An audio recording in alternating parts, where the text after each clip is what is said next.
of great turmoil and transformation in the ancient Near East, specifically in the region of Israel under Roman rule. So basically, the New Testament was written during the time of Roman rule in ancient Israel. So this period was marked by complex social, political dynamics and diverse religious groups and a rich cultural heritage.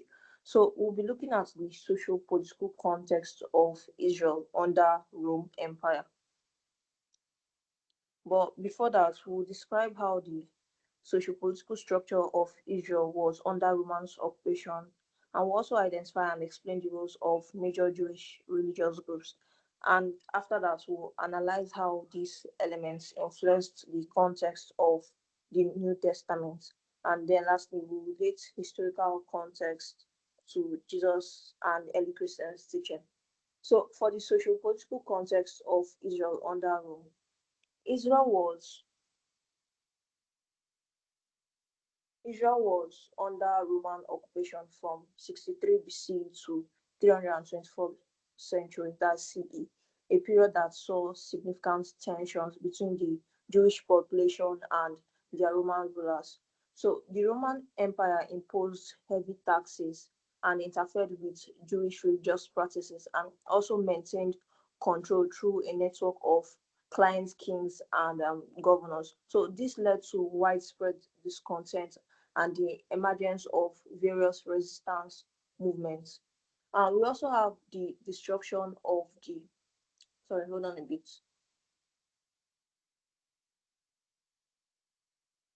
Also have the destruction of the Second Temple in Jerusalem around that 70th century. That was the time of the Roman occupation of ancient Israel's territory. So during the first Jewish Roman War, it was a very significant moment that reshaped the Jewish community and also had a very lasting impact on the development of early Christianity. So the war resulted in the loss of the temple, the priestly class, and the Sadducees' influence, while the Pharisees and rabbinic Judaism gained prominence. So we'll move on to the religious groups and institutions.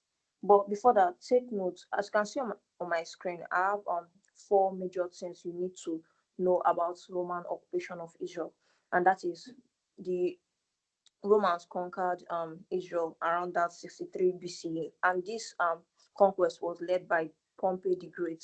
Then Herod the Great appointed king of the Jews by the Roman empires, and also there was harsh taxation and military oppression of the ancient Israelites. And lastly, Roman governors like Pontius Pilate ruled during Jesus' time.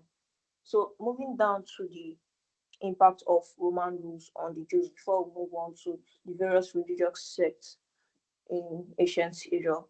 So the impact of Roman rule on the Jews was that it limited Jewish autonomy, which led to resentment and rebellion by these Jewish people. And it also led to the rise of revolutionary groups like the Zealots, the Essenes, and the rest. So we also have the apocalyptic literature, which emerged during the Roman rule on the Jews. And lastly, the desire for a political messiah grew. So these are the impacts that the Jews faced during the conquest by the Roman Empire. So now we move on to the religious groups and institutions. So one of the religious groups we have there is the Pharisee. We also have other religious groups like the Sadducees, the Zealots, and the Essenes. So these are the four major religious groups during the Roman conquest that rised up. So the Pharisees were a prominent Jewish sect known for their strict adherence to Jewish law and tradition, and they believed in the oral Torah and the authority of rabbinic interpretation. And they also focused on maintaining purity and separation from Gentiles. And these Pharisees had influence in synagogue worship and daily life. So, if you want to know about the Pharisees, you know that they were like scholars who devoted their time to interpreting and obeying the laws of the Torah. If you remember in our previous lesson, I explained what the Torah is. So the Torah was like a guideline, a principle. For example, now we have the constitution in Nigeria. So the Torah was like the constitution for the ancient Israelites.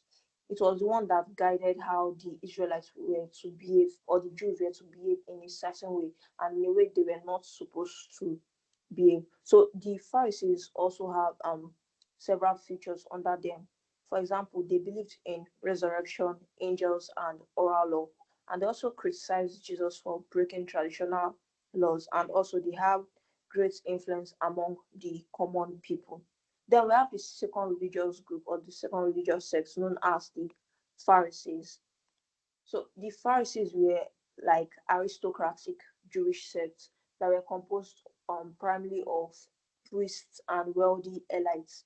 And these Sadducees were like the antagonist of the Pharisees because they rejected the oral Torah and emphasized the written law. If you remember, I said that the Pharisees, they embraced the oral Torah and they also emphasized the written law.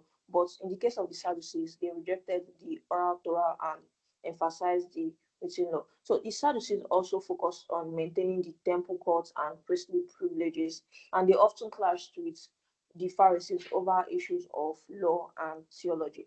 So, key features of the Sadducees were that they were wealthy, aristocratic, priestly class, and also they controlled the temple worship and Sanhedrin. But in the case of the Pharisees, they controlled or they had influence in the synagogue.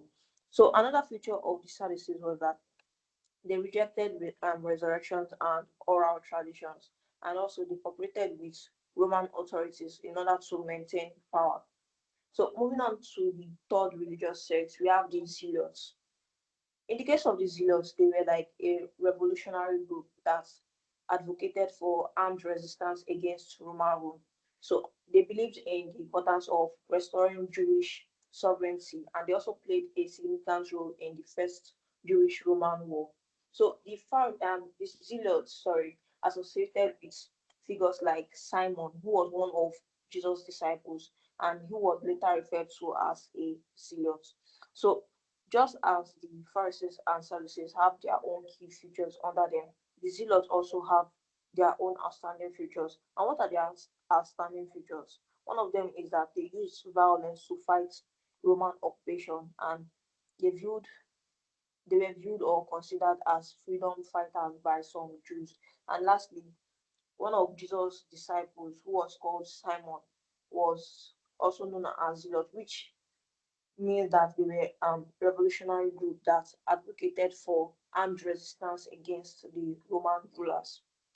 So moving on to the fourth distinct fourth religious sect, we have the essence. But the essence is not on the slide. Later I'll send the slide to you. So who are the essence, or who are considered as essence? The essence is spelled ESSENES. That's essence. So the Essens are a mystical Jewish sect that lived in ancient communities, often in the wilderness, and they were known for their apocalyptic expectation and emphasis on spiritual purity. So they may be considered or closely related with the Qumran community, where the Dead Sea Scrolls were discovered. So these were the four major religious sects or religious groups during the Roman um, reign of the Jews. So, what are these four religious groups that I mentioned? I mentioned the Pharisees, I mentioned the Sadducees, and I mentioned the Zealots and the Essence.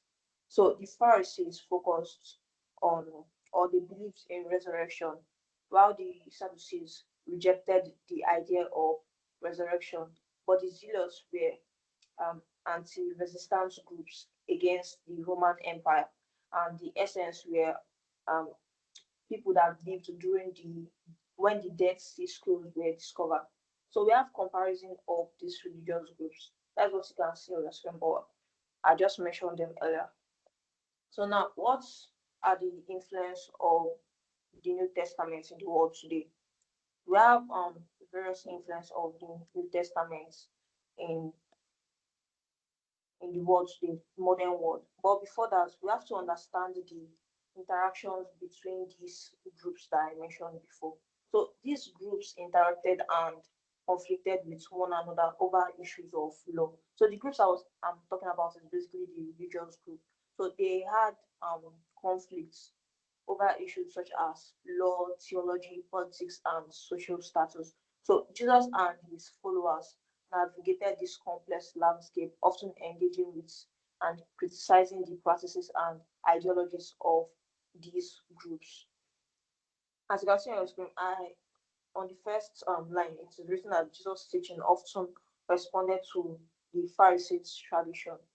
So Jesus and his followers navigated his complex landscape, often engaging with and criticizing the practice and ideologies of this religious group. I've said that earlier. So the New Testament reflects this interaction by providing insights into the diversity of the Jewish thoughts and practices during this period.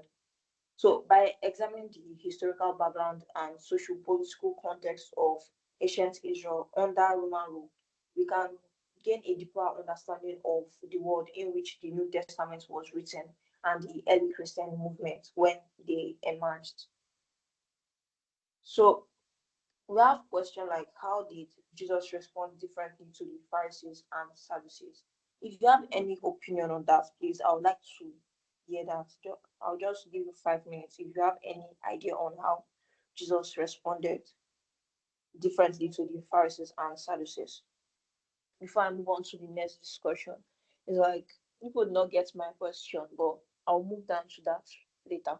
So, for the summary or recap of what I said earlier, I talked about how the New Testament was born or brought up, was composed during the time of Roman oppression, and how the heavy taxation and burden that was placed on these Jewish people, which resulted to the formation of various religious groups like the Sadducees, the Pharisees, the Zealots, and the Essens. So, understanding these religious groups can help us have a deeper understanding of the New Testament background. So, I think I'm done here, but let me quickly move back to what I explained earlier in our previous discussion. Okay, so I was talking about the introduction to the Old Testament, where under that aspect we have biblical inspiration and theories of inspiration as well as canonization of the Old Testament. So for biblical inspiration, what do we understand by that word biblical inspiration?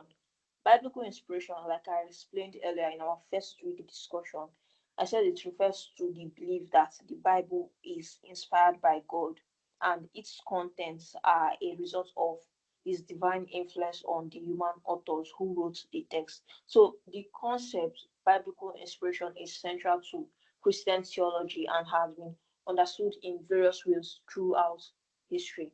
So with that being said, we have various theories of inspiration. We have verbal plenary inspiration, we have the dynamic or functional inspiration, we have the partial inspiration, we have the limited inspiration, we have the neo-orthodox inspiration. But let's take them one after the other because of time. So the verbal plenary inspiration is a theory of inspiration that holds that every word of the Bible is inspired by God, and the human authors were guided by God's Spirit, which is the Holy Spirit, to write the exact words that God intended.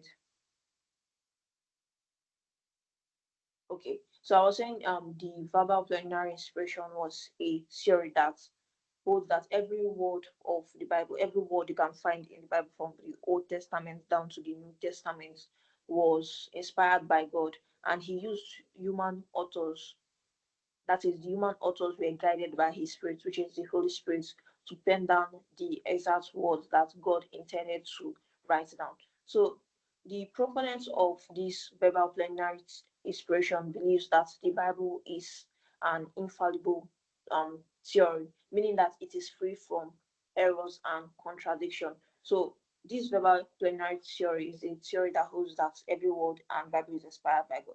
So moving down to the next theory, we have the dictation theory.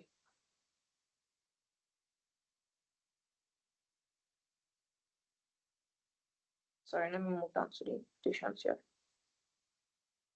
Okay, so The detection theory holds that every word that is written in the Bible was dictated by God directly to various authors or editors of the Bible. So the authors were just like mere instruments without their own personal input. That means they did not use their own words directly. That's to say that every word that the writers of the Bible wrote down was the exact word that God gave to them. That's what the detection theory is talking about. Then we have the limited inspiration theory. Or before that, let's just consider the dynamic inspiration theory. The dynamic inspiration theory can also be known as a functional inspiration theory because this theory emphasizes the functional aspects of inspiration, and it focuses on the Bible's ability to convey God's message and brings people to faith or to Christianity. And it also suggests that the human authors were inspired by God, but their personalities, their style, and experiences are still evident in the text. So that's to say that the dynamic inspiration theory believes that yes, the Bible was actually influenced or inspired by God, but the authors of the Bible used their own style of writing or their own method or experience of writing to pen down the words or sayings of the Bible. So now to the neo-orthodox inspiration theory. For the neo-orthodox inspiration theory, it's a theological perspective. That is, this theory emerged in the 20th century, particularly through the works of a theorist known as Karl Barth. So this view emphasizes the Bible as a witness to God's revelation of Jesus Christ, rather than focusing on the Bible's factual accuracy or scientific precision. So we have key aspects of this new orthodox inspiration theory. That's to say that it focuses on personal experience and divine encounter. For example, the Bible is seen as a witness to Jesus Christ, who is the central figure of God's revelation. So Neo-Orthodox theory emphasizes the importance of personal encounter with God through the Bible rather than merely focusing on its propositional truths. So we also have the limited inspiration theory. So what's this limited inspiration theory talking about? The limited inspiration theory is a theory that suggests that the Bible is inspired by God, but only in matters of faith and morals, rather than in all aspects of the text. So this view holds that the Bible may contain errors in errors, or let's just say inaccuracy, that the Bible has several misinterpreted words in it, such as areas such as history, science, or geography. But it can also be considered as a trustworthy and authoritative aspect of spiritual teachings. So we've considered the biblical inspiration and the theories of inspiration. Let me just quickly um, give the definition of that biblical inspiration that I mentioned earlier. I said that the biblical inspiration is the belief that the Bible is inspired by God, and therefore its contents are a result of divine influence on human authors who wrote the text. So, and I also mentioned the various theories of inspiration. I mentioned the verbal plenary theory of inspiration, the dictation theory of inspiration, the limited theory of inspiration, the dynamic or functional theory of inspiration, then the neo-orthodox theory of inspiration. So let's quickly move on to our week two topic, which is literary structure and Israel's nationhood. But before that, I did not talk about canonization. That is canonization of the Old Testament. Let's just quickly run through that. So, in order to understand what canonization is, we have to break it out, or we have to bring out that word canon from the word canonization. So, canon in simple terms means a rule of measuring stick. If you check it in dictionary, it means a rule or measuring stick. But in biblical definition, it refers to an authoritative sacred text that is accepted as divine. So the Bible now, which is canonized, is accepted as an authoritative spiritual book. So The canonization now, the definition of the canonization refers to the process by which these certain texts or writings were recognized as authoritative and divinely inspired, ultimately becoming part of the Bible. So this process involved a series of deliberations, discussions, and decisions made by early Christian communities and their leaders. So the process of canonization, we've known what the definition of canonization is, where I said that it's a process by which certain texts or writings were recognized as authoritative and divinely inspired. So the process of bringing out this book, of forming the book known as the Old Testament and the New Testament. You know that we have various books that form the Old Testament, starting with the book of Genesis down to Malachi or Micah. Then we have the Old Testament, starting with the book of Matthew down to Revelation. So these books were canonized in the sense that they were selected by early Christian communities and their leaders. So the process of this selection is what we call canonization. So we have various process of canonization. The first step is the authorship and composition. Authorship and composition in the sense that the text that would eventually become part of the Bible were written by various authors, often in response to specific historical, cultural, and theological contexts. Then we have the second step, which is the dissemination and recognition. So this dissemination and recognition has to do with how the texts were circulated among early Christian communities and where they were recognized as authoritative and useful for teaching and also as guidance in their various forms of worship. Then we have the third step, which is the collection and compilation. So as the number of texts or biblical texts grew, early Christian leaders and communities began to collect and compile them into larger collections, such as gospel, that's the four gospel books we have in the New Testament, then the epistles and the Apocalypse book. Then the fourth stage has to do with the council, whereby the church council played a very important role in determining which text will be included in the Bible or in the canon. So these gatherings allowed leaders to discuss, debate, and decide on the authority and authenticity of various texts. So this is the stage where the decision whereby the books are to be selected or the book is to be rejected takes place.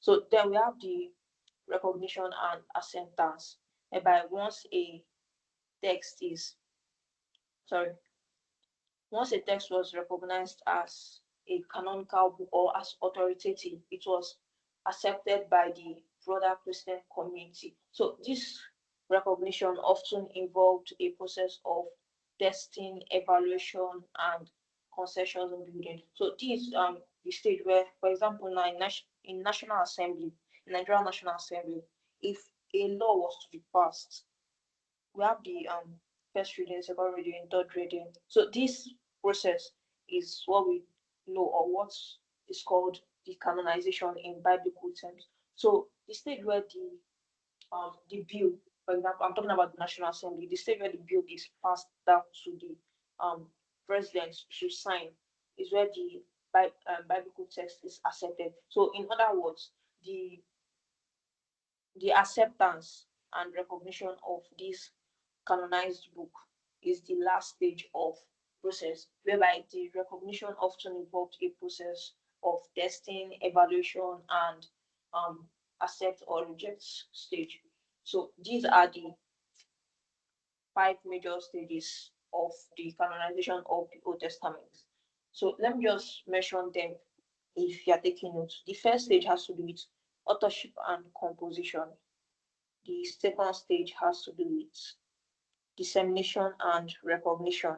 The third stage has to do with collection and compilation.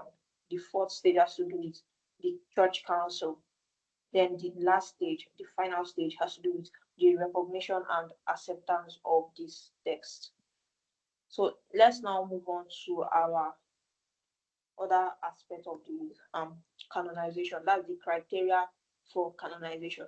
We looked at the stages for canonization. That's what I mentioned earlier. So now we're moving down to the criteria for canonization. So there were several criteria that was considered when determining whether a text should be included into the Bible or not.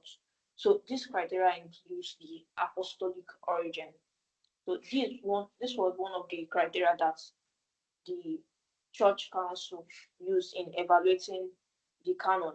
So this apostolic origin has to do with how the texts were often evaluated based on their connection to the apostles or other early Christian leaders.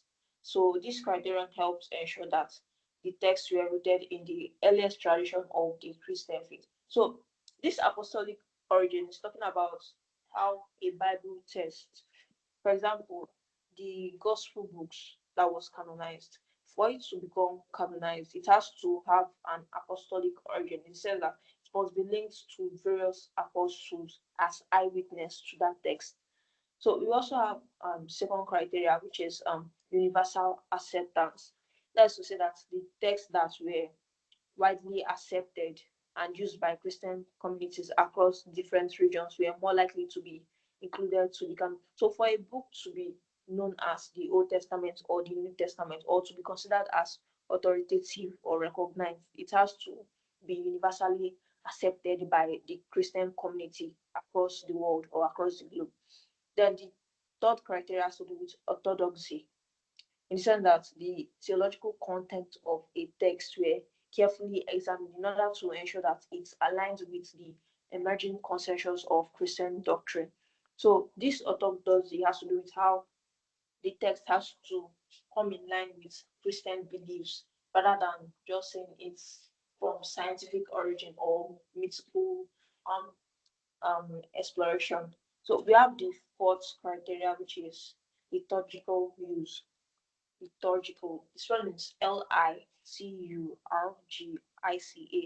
liturgical use. So these texts that were used in worship and liturgical practices were often considered for inclusion in the canon because they were seen as having a special role in shaping the spiritual lives of believers.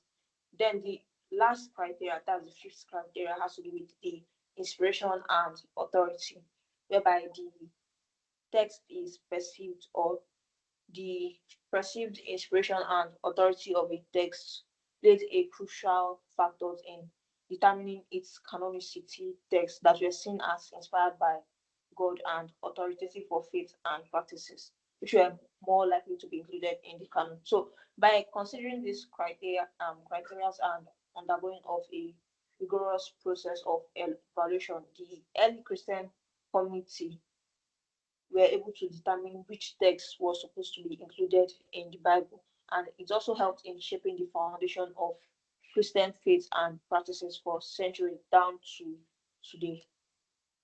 So let's move on to our week two topic, a recap of what we discussed on week two. That is the literary structure and Israel's nationhood. Let me quickly share my screen on that topic. That's to do with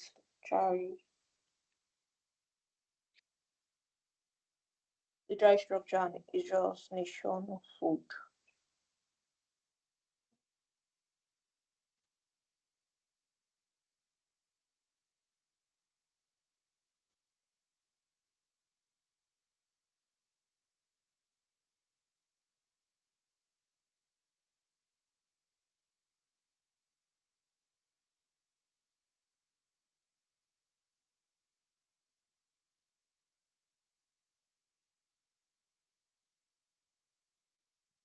Okay, for the literary structure and Israel's nationhood, under that aspect, we have the genre of literature or genre of biblical literature in the Old Testament. Then we have the call of Abraham and the call of Moses.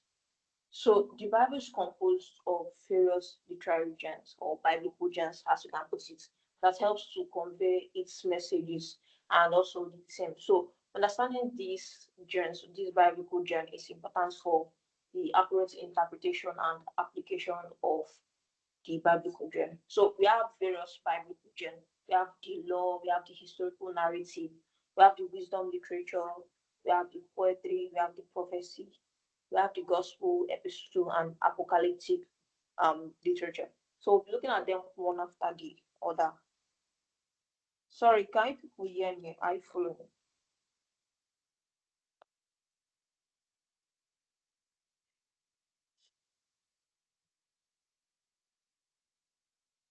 Hello.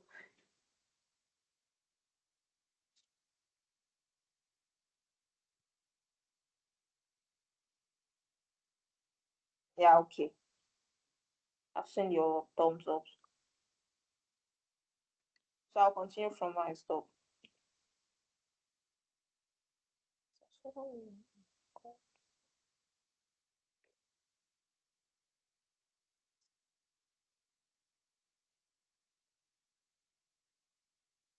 So I was talking about the biblical genres, and I said we have the law, we have the historical narrative, the wisdom literature, the poetry, and so on.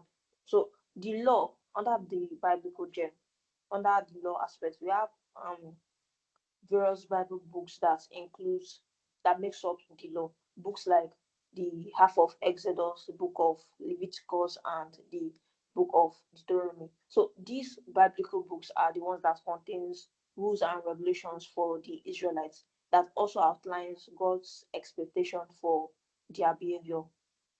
So the law is basically talking about the Ten Commandments, basically. Then we have the historical narrative.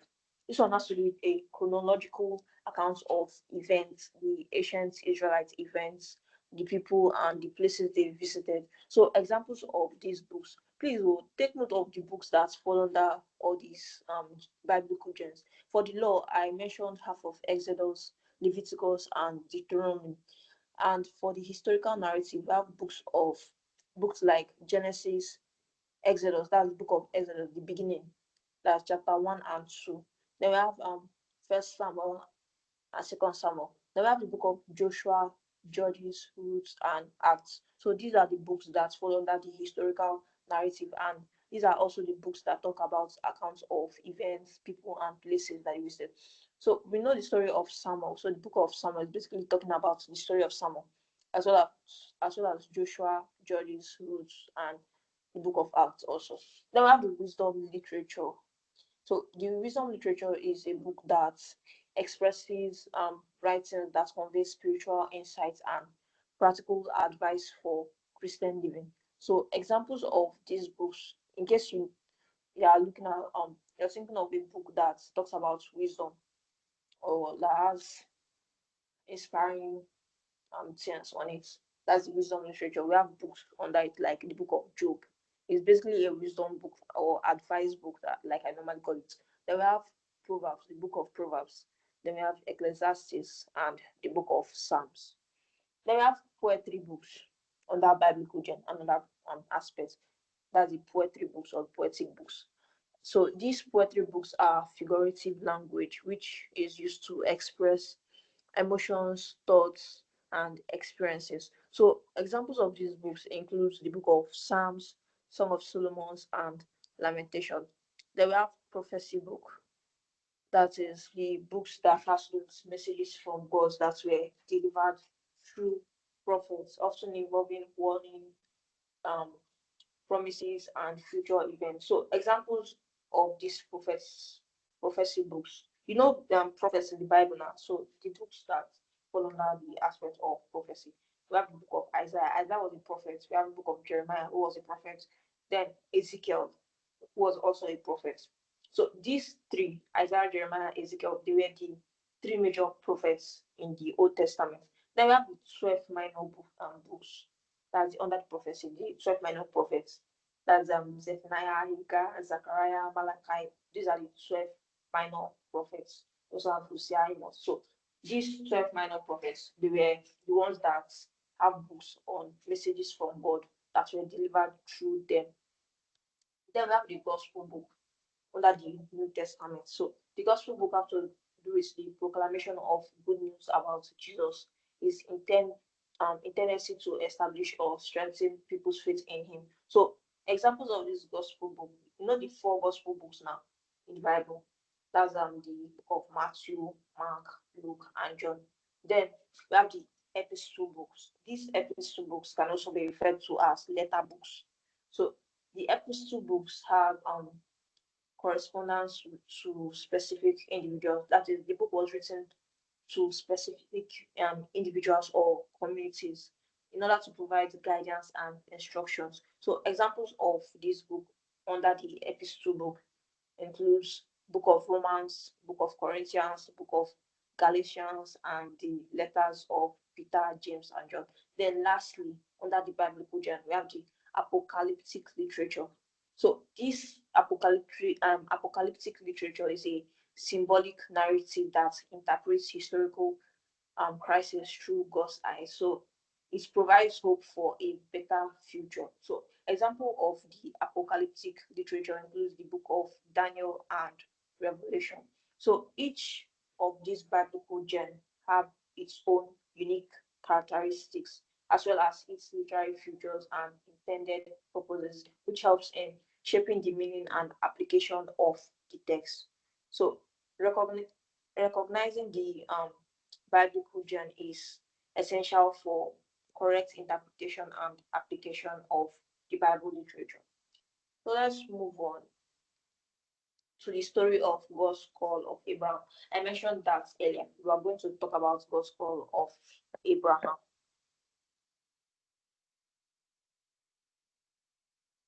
So I'll basically be narrating God's call of Abraham. So the story of God's call of Abraham was an important, or let's say significant moment in the Bible because it marked the beginning of a remarkable journey of faith and obedience. So it was a time when God chose to reveal himself to a man named Abram. Note, it was not Abraham, it was Abram.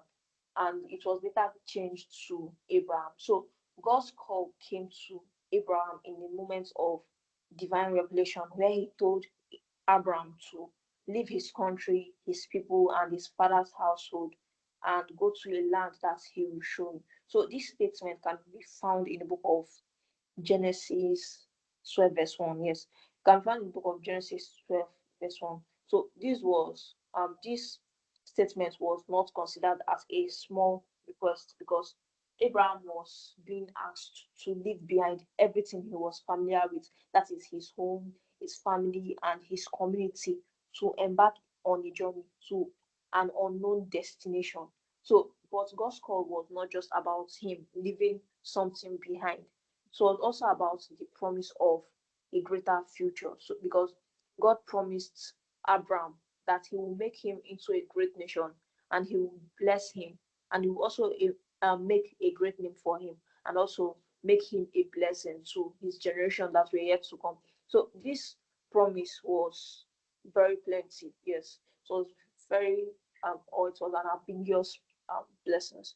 So Abraham would become the father of a great nation, and a people would bear his name and also inherit the blessings of God. So his name would become renowned throughout the land. His name is even renowned now, said because if you go to different churches, you see people bearing that name, Abraham. Abraham. Anywhere you go, you hear Abraham. So his name or the promise was fulfilled. So his name would become renowned and he would be a source of blessing, not just to his own family, but to others as well. So, what was basically extraordinary about this promise? The extraordinary aspect of this promise was that it was a universal scope because God told Abraham that all peoples on earth, that is everybody, both you and I, would be given a share of Abraham's blessing through Abraham. And this promise can be found in the book of Genesis 12, verse 3. So this promise was not basically for just Abraham or his descendants alone, but for the entire humanity, every human on earth. So through Abraham's lineage,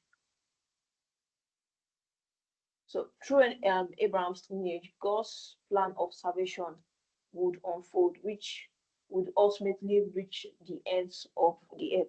So, what was Abraham's response to God's call? Abraham's response to God's call was a testament to his faith because despite the unknown destination God asked him to go, or the unknown place God told him to move to, he obeyed God by setting out on his journey and trusting in God's promise and guidance. So this act of faith marked the beginning of a deep and enduring relationship between God and Abraham. And it was a relationship that would be tested and refined over many years. So now what was the significance of God's call of Abraham? The significance of God's call of Abraham was basically on the promise aspect, as you can see on screen, where God told Abraham to go to a land that he was going to show him.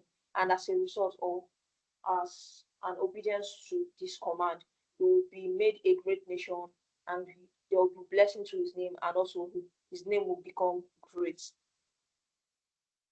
So the significance of Abraham's call marked the beginning of a covenant relationship between God and Abraham's descendants, because it was a relationship that will shape the course of history, because Abraham's faith and obedience was used as an example for future generations, which demonstrated the power of trusting in God's promises.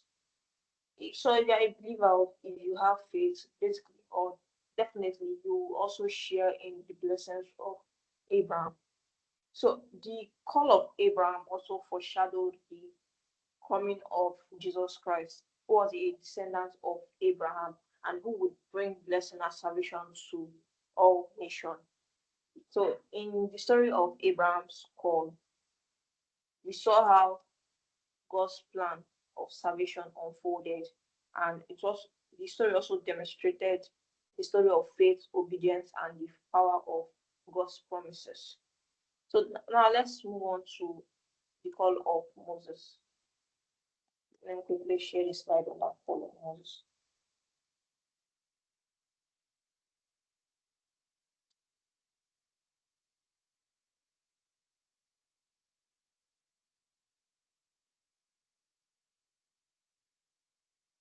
So we have the call of Moses, as well as how Moses encountered the burning. So the call of Moses can be found in the book of Exodus chapter 3 down to chapter 20. So basically Exodus 3 verse 1 to 18 and Exodus 20 verse 1 to 20. So how was the call of Moses like? So Moses was in the Midian wilderness where he was tending his father's in-law's flock. And his father-in-law was called Jethro. So he was living a simple life as a shepherd.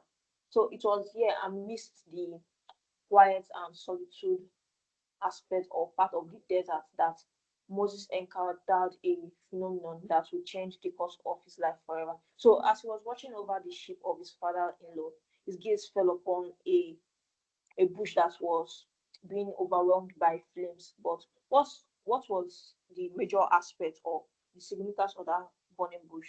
The bush was basically on fire, sorry. It was basically on fire, but it was not being consumed by the fire. So it burns brightly, but therefore remains intact. And it was a sight that stirred curiosity within Moses. So, drawn by the wonderful sight, Moses approached the bush cautiously. So, as he drew near to the burning bush, he heard a voice that spoke to him from within the flames, that called him two times, that said, Moses, Moses, come no closer. Remove your sandals from your feet, for the place where you are standing is a holy ground. So this was the voice that Moses heard. And this statement can be found in the book of Exodus 3, verse 5. So it was then that Moses realized he was in the presence of something greater than himself. That is something divine or heavenly.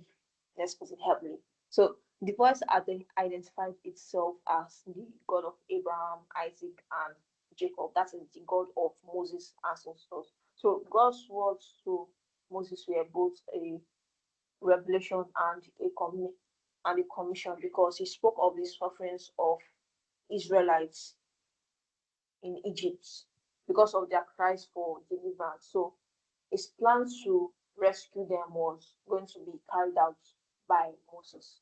Because God made a statement in the book of Exodus 3, verse 10, where he said that I will send you to Pharaoh, that is God speaking, to bring my people, the Israelites, out of Egypt. So Moses was being called to a very important and serious task.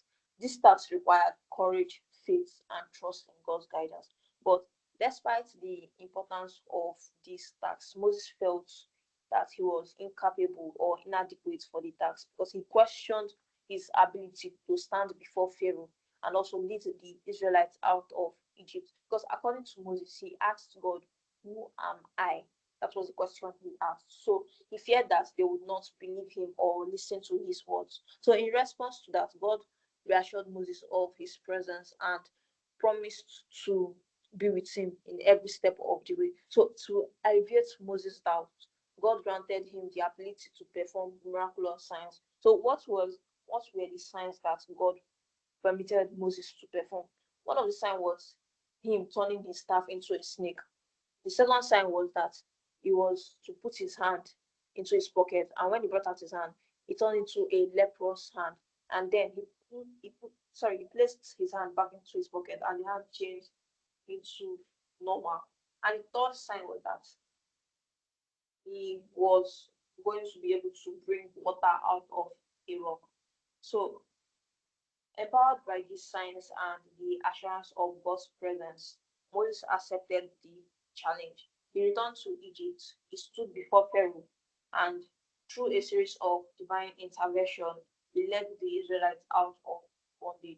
So this journey was not just about liberation from slavery, it was about the fulfillment of God's promise to Abraham, Isaac, and Jacob, and the establishment of a covenant between God and his people. So the story of Moses' call from the burning bush is a testament to God's ability to use ordinary individuals to accomplish extraordinary tasks. So it also highlights the importance of faith, obedience, and trust in God's plan.